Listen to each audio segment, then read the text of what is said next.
сол құрбым рубрикасы. Даму лифт жобасы аясында сенім жәшігіне келіп түскен көптеген хаттардың басым бөлігі психолог маманына арналған болатын. Сол сұрақтардың ішінде ата-анаға деген реніш, анасы мен қызының қарым-қатынасы тақырыбындағы сұрақтарымыздың бірнешеуіне бірге жауап іздейтін боламыз. Анаммен ашық сырласу үшін не істеу керек? Қыздың басты проблемасы менің ойымша анамен ашық сөйлесе алмауы. Менің де проблемам сол. Анамен ашық сөйлескеннің өзінде айта алмайтын нәрселерім де болады.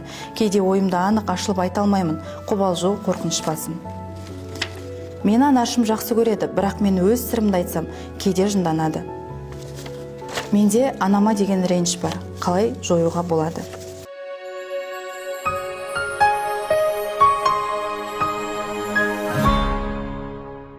Өздеріңіз байқап отырғандай, сұрақтардың ортақ тақырыбы анаға деген, ата-анаға деген реніш, іштегі сырларын, ашық ойларын жеткізе алмауы.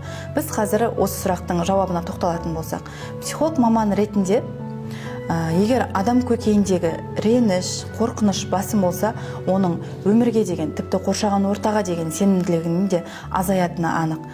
Осы күйден құтылу үшін ерте ме кеш пе адам өзінің ішкі жан дүниесіне үңіліп, өзінің ішкі менімен кездесуге тура келеді. Және осы жолда қарқынды жұмыс жасағаны дұрыс.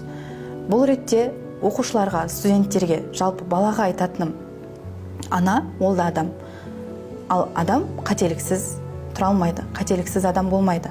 Қалай бар, біз солай қабылдауымыз керек. Сіздің анаңыздың да, әкеңіздің де өз өмір жолы болды.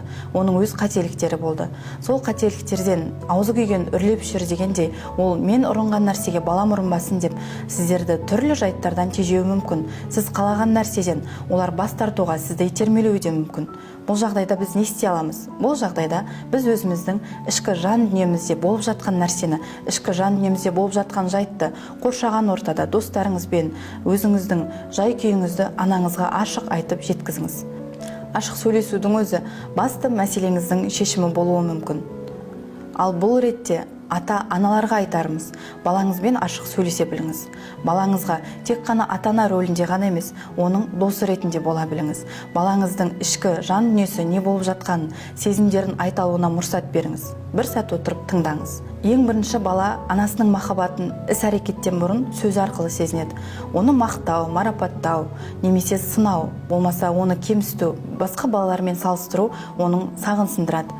Ал оны егерде жасаған әрекетін мақтап, жасаған әрекетін қолпаштап, әрдайым қолдау білдіріп, дұрыс бұрысында да өз ақылыңызды жаймен жеткізе білсеңіз, ол балаға деген сүйіспеншілігіңізді білдіреді. Баламыздың ашық, емін-еркін ойын жеткізе алуы сіздің оған деген мәмілеңізге, қарым-қатынасыңызға байланысты.